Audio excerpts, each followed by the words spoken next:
In this video, I'll show you how to deactivate your TikTok account. Let's get started. First, open the TikTok app on your phone. Tap on Profile in the bottom right corner of the screen.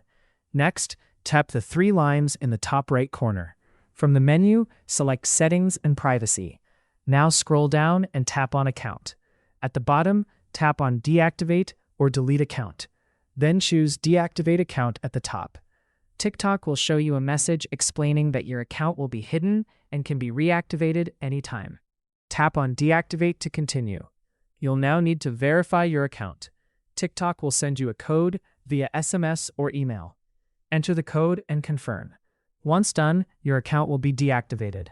Remember, you can reactivate your account anytime just by logging back in. And that's it. That's how you deactivate your TikTok account. If you found this helpful, don't forget to like and subscribe for more tutorials.